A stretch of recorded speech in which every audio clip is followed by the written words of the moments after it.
আমার আরেকটি জায়গায় যে ইন্টারেস্ট আছে সেটা হচ্ছে স্বাস্থ্য ব্যবস্থা। প্রত্যন্ত অঞ্চলে যে কমিউনিটি ক্লিনিকগুলি আছে সেখানে স্বাস্থ্য ব্যবস্থা উন্নত করার উপর আমি চেষ্টা চালিয়ে যাচ্ছি। মেইনলি বান্দরবন, সেখানে পানির অনেক সমস্যা আমরা জানি। জিওসি মহোদয় আমাকে বলেছেন যে তোমাদের এটা যদি সফল হয়, আমি রাঙামাটি, বান্দরবন সেসব জায়গার প্রত্যন্ত অঞ্চলেও দুর্গম এলাকায় পানির সংকুলান করা। ভবিষ্যতে যদি কখনো এখানে ইলেকট্রিসিটি চলে আসে তখন কিন্তু আর এই সোলারের দরকার হবে না। সো কানেকশনটা তখন আমরা দিয়ে দিব পাম্পের সাথে ইলেকট্রিসিটির, তখন অটোমেটিক পানি উঠতে থাকবে।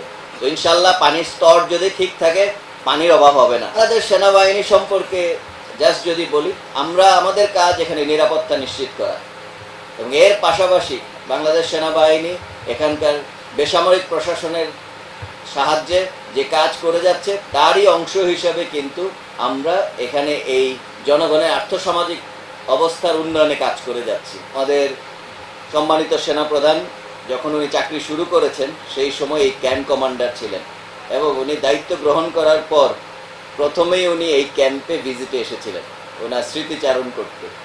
তখন এখানকার যারা হেডম্যান, কারবারি, এই দুইটা পাড়ার, তারা কিন্তু সেনাপ্রধানকে চিনতেন। সেই সময়ে ওনারা এই সেনাপ্রধানের সাথে কাজ করেছিলেন, এবং সেনাপ্রধান যখন তাদের ছবিতে দেখবেন যে তাদের সাথে কথা বলছিলেন, তখন সেনাপ্রধানকে তারা রিকোয়েস্ট করেছেন, স্যার আমাদের জন্য কিছু করুন।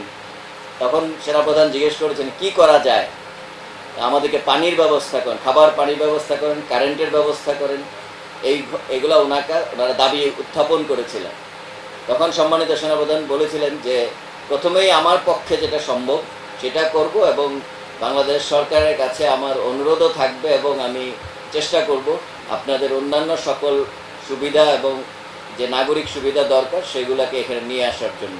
তো প্রথম স্টেপ হিসেবে উনি যাওয়ার পরই উনি আমাদেরকে নির্দেশ দিলেন, এবং জিওসি মহোদয় যিনি এই খাগড়াছড়ি রিজিয়ন কমান্ডার ছিলেন, তো উনিও জানেন এই ক্যাম্পে অনেকবার এসেছেন, এবং উনার প্রত্যক্ষ তত্ত্বাবধানেই, এবং আমিও যেহেতু এই জোনেরই জোন কমান্ডার ছিলাম 15-16 সালে, এবং এই রেজামণি পাড়া ক্যাম্পে কিন্তু আমি গাড়ি নিয়ে আসতে পারিনি। আজকে যতটুকু গাড়ি নিয়ে আসছি, আমার সময়ে আমি কিন্তু ওই স্কুলের কাছে গাড়িটা রেখে আমরা হেঁটে আসতাম, 3 কিলোমিটার হেঁটে আমি এখানে এই ক্যাম্পে আসতাম বা নাইট স্টে করতাম, এবং এখানকার যারা অ্যাডমিন কারবারি তাদের সাথে আমার দেখা হতো।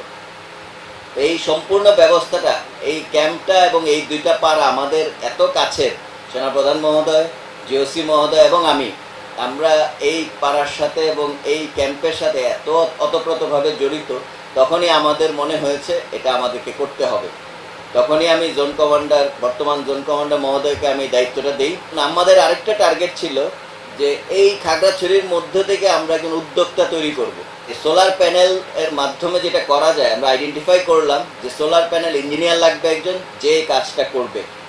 তো সেইভাবে আমরা একজনকে আইডেন্টিফাই করলাম যে অনেক দিন যাবৎ সোলার প্যানেলের স্থাপন নিয়ে কাজ করছে। তো তখনই আমরা খুঁজে পেলাম আমাদের বর্তমান ইঞ্জিনিয়ারকে, এবং ওনার যে শ্রম, মেধা সব কিছু দিয়ে নিজে প্রতিটা দিন কাজ করে নিজে থেকে, কারণ উনি যদি আবার অন্যকে কাজটা দেয় বা অন্য কাউকে দিয়ে করায় তাহলে তার তো আবার টাকার সংকুলান খরচে তার উঠবে না। উনি নিজে তার শ্রম দিয়ে এই কাজটাকে উনি সমাধান করেছেন, যেখানে ওনারও কিছুটা অর্থের সংকুলান হয়েছে, এবং ওনার সাথে আমাদের অলরেডি কথা হয়েছে যে অন্যান্য বান্দরবান এবং রাঙামাটিতেও জিওসি মহোদয় আমাকে বলেছেন যে তোমাদের এটা যদি সফল হয়, আমি রাঙামাটি, বান্দরবন সেসব জায়গার প্রত্যন্ত অঞ্চলেও, মেইনলি বান্দরবন, সেখানে পানির অনেক সমস্যা আমরা জানি। তো উনি যাবেন, উনি যদি মনে করেন, আমাদের এই ইঞ্জিনিয়ার যদি মনে করেন যে বান্দরবনেও সম্ভব দুর্গম এলাকায় পানির সংকুলান করা, জিওসি মহোদয় ওনাকে বলেছেন যে উনি যদি আত্মবিশ্বাস দেন, আমরা ওনাকে দিয়ে আরও অনেকগুলো প্রকল্প করাবো, এবং এই খাগড়াছড়িতেই আমরা আরও ভিতরের দিকে দিঘিনালা বা বাগাইহাটেও আমরা ওনাকে দিয়ে আরও 2-3টা প্রজেক্ট করানোর জন্য পরিকল্পনা করছি। এবং আপনারা যদি বর্ডার রোডের কথা চিন্তা করেন, দুর্গম অঞ্চলে border road 1063 kilometre border road সেনাবাহিনী করে দিচ্ছে।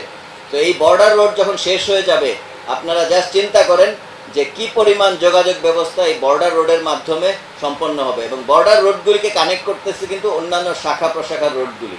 তো ওই এলাকা পুরা চিত্রই চেঞ্জ হয়ে যাবে এই বর্ডার রোড যখন শেষ হবে। এবং সর্বশেষ আমার আরেকটি জায়গায় যে ইন্টারেস্ট আছে সেটা হচ্ছে স্বাস্থ্য ব্যবস্থা। প্রত্যেকটা হাসপাতালকে উন্নত করা এবং প্রত্যন্ত অঞ্চলে যে কমিউনিটি ক্লিনিকগুলি আছে সেখানে স্বাস্থ্য ব্যবস্থা উন্নত করার উপর আমি চেষ্টা চালিয়ে যাচ্ছি। আমি প্রতিনিয়ত জেলা পরিষদ চেয়ারম্যানের সাথে আমি এ ব্যাপারে কথা বলি এবং ওনার মাধ্যমে সদস্যদেরকে উৎসাহিত করার চেষ্টা করতেছি যে আপনারা একটু এই কমিউনিটি ক্লিনিক এবং আমাদের যে হাসপাতালগুলি আছে সেগুলোকে বাংলাদেশ সরকারের স্বাস্থ্য মন্ত্রণালয় থেকে কিভাবে ফান্ড এনে এগুলোকে আরও উন্নত করা যায় সেই চেষ্টা যাতে আমাদের জারি থাকে। উন্নতি শুরু হয়েছে, সেনাবাহিনী সব কিছুর পেছনে আছে এবং ভবিষ্যতেও থাকবে।